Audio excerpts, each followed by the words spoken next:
अस्सलाम वालेकुम नाज़रीन, साउथ पंजाब डिजिटल के साथ मैं हूं आपकी मेज़बान रुकैया भगत। नाज़रीन, सूबा पंजाब की इख्तितामी पट्टी पर दरियाए सिंध के किनारे पर वाक़या शहर बखर एक इंतहाई कदीमी और तारीख़ी शहर है। शुरू में ये शहर जो है मियाँ वाली की तहसील हुआ करता था। दरियाए सिंध के यहाँ पर मौजूद होने की वजह से लोग जो है बहुत खुशहाल ज़िंदगी गुजार रहे हैं, क्योंकि इसकी वजह से जो है ज़राअत को बहुत ज़्यादा फ़ायदा हासिल होता है। यहाँ के लोगों की तकरीबन जो कुल आबादी है, एक सर्वे के मुताबिक 16 लाख के करीब है। यहाँ के लोगों के अगर खाने की बात की जाए तो लोगों को यहाँ पर साग और मसूर की दाल खाने में बहुत ज़्यादा पसंद है। इस वक्त बक्कर में क्या डेवलपमेंट्स चल रही हैं और क्या डेवलपमेंट्स होनी चाहिए, लोगों को खाने में क्या पसंद है, इस बारे में मजीद जानते हैं बक्कर से हमारे नुमाइंदे असलम खान से। अस्सलाम वालेकुम असलम खान साहब। जी वालेकुम सलाम। कैसे हैं आप? जी अल्लाह का करम है, आप कैसी हैं? सब ठीक ठाक हैं? जी अल्हम्दुलिल्लाह, मैं भी ठीक। मुझे बताइएगा इस वक्त बक्कर में आप कहाँ पर मौजूद हैं? इस वक्त मैं बक्खर के दिल में मौजूद हूँ, झंग बक्खर रोड पर, रेस्क्यू 1112 के ऑफिस के सामने मेन रोड के ऊपर झंग रोड पर मौजूद हूँ। अच्छा, मुझे ये बताइएगा कि बक्खर के इस वक्त क्या मसाइल चल रहे हैं, क्या सूरत हाल है बक्कर में इस टाइम?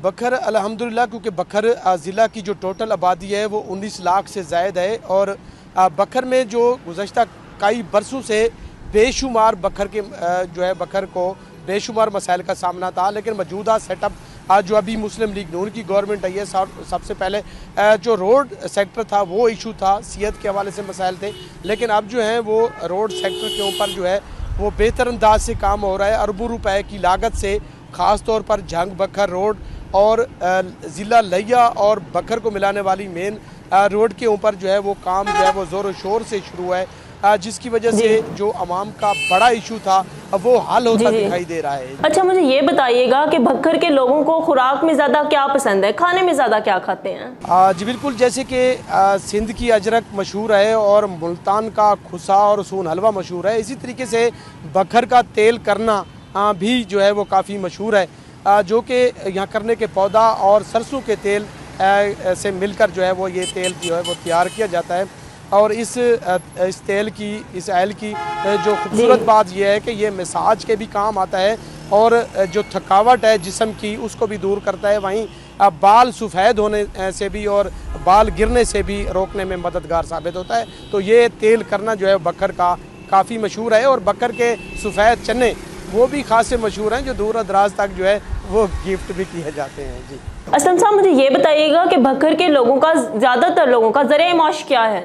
बक्खर में ज़्यादातर तो रोज़गार जो है वो 30% लोग जो हैं वो खेती बाड़ी करते हैं और अपनी ज़िंदगी का जो है वो दारो मदार चलाते हैं, और उनमें से कोई 10% लोग जो हैं वो अपना कारोबार करते हैं, और ख़ास तौर पर जो इंडस्ट्री क्योंकि नहीं है, लेकिन ये जो दुकानदार हैं, ताजिर हैं, वो उसका कारोबार करते हैं, और 60% लोग जो हैं वो जो बेरोज़गार हैं, यहाँ उन्हें रोज़गार मैसर नहीं आता तो वो दीगर शहरों में मेहनत मजदूरी करते हैं। असलम साहब, मुझे ये बताइएगा कि बक्कर के अंदर गवर्नमेंट हॉस्पिटल की कंडीशंस क्या हैं इस टाइम? हेल्थ के हवाले से अगर बक्खर, क्योंकि ये केपी के और जो पंजाब है उसके बिल्कुल ही एंड पे आखिरी डिस्ट्रिक्ट है पंजाब का, तो सेहत के हवाले से अगर यहाँ पे मेडिकल जो कॉलेज है वो यहाँ पे अगर मंजूर किया जाए तो उसके साथ टीचिंग हॉस्पिटल आएगी, तो जो मुल्तान मरीज़ रेफ़र किए जाते हैं या लाहौर रेफ़र किए जाते हैं तो 4 घंटे का जो सफ़र है उससे मरीज़ों को निजात मिल जाएगी, और मरीज़ों को ख़ास तौर पर जो है उनके टाइम बचने की वजह से उनकी ज़िंदगियों को जो है वो बचाया जा सकेगा। ये मेन जो इशू है वो हॉस्पिटल जो स्पेशली जो है ख़ास तौर पर जैसे दिल का है, गुर्दों का है, तो यहाँ पे अगर टीचिंग हॉस्पिटल आ जाएगा, मेडिकल कॉलेज बन जाएगा तो सबसे ज़्यादा जो इस पूरे इस एरिया का जो मेन मसला है वो हल हो जाएगा। अच्छा, मुझे ये बताइएगा कि जैसे न्यू गवर्नमेंट आई है और एजुकेशन के हवाले से न्यू स्टेप ले रही है, तो बक्कर में एजुकेशन के हालात इस टाइम कैसे हैं? बेहतरी आई है उनमें? अगर बाकी जो जैसे इंजीनियरिंग की अगर इंजीनियरिंग यूनिवर्सिटी यहाँ पे अगर तमीर करवाई जाए, क्योंकि ये पसमानदा तरीन डिस्ट्रिक्ट है, तो यहाँ पे एजुकेशन की कोई कमी नहीं है, लेकिन बच्चों को आगे उनका मुस्तकबिल जो है वो ख़तरे में पड़ जाता है, क्योंकि उनके पास एजुकेशन चलाने के लिए उनके वालिदैन के पास इतने पैसे नहीं होते कि वो लाहौर लेवल के या फैसलाबाद या दीगर शहरों में अपने बच्चों को मज़ीद तलीम दिलवा सकें। तो यहाँ पे एक जो है इंजीनियरिंग यूनिवर्सिटी जो है वो ज़रूरी है एजुकेशन सेक्टर के हवाले से। अच्छा, मुझे ये बताइएगा कि बक्खर में कोई न्यू डेवलपमेंट्स भी हुई हैं, क्योंकि देखा जा रहा है कि पूरे मुल्क में जो है वो न्यू डेवलपमेंट्स हुई हैं, तो इस हवाले से बक्खर में क्या काम किया जा रहा है? वसेब अब रोड किनारे और इसी तरीके से जो पार्क हैं वो अब माशाल्लाह जो है वो साफ़ सुथरे दिखाई दे रहे हैं। जी असलम, मुझे ये बताइएगा कि जैसे कि बकर में दरियाए सिंध के वहाँ मौजूद होने की वजह से लोग बहुत खुशहाल रहते हैं, क्यों? क्योंकि उनको ज़राअत में बहुत ज़्यादा फ़ायदा होता है। तो मुझे ये बताइएगा कि लोग ज़्यादातर काश्त किस चीज़ की करते हैं? दरियाए सिंध जो है वो KPK और पंजाब को मिलाने वाली मरकजी दाजल चेक पोस्ट के करीब दरियाए सिंध है, और दरियाए सिंध के किनारे जो कच्चे का इलाका है वहाँ पर आज जो गन्ने की फसल है, फसलें जो हैं वो काश्त होती हैं।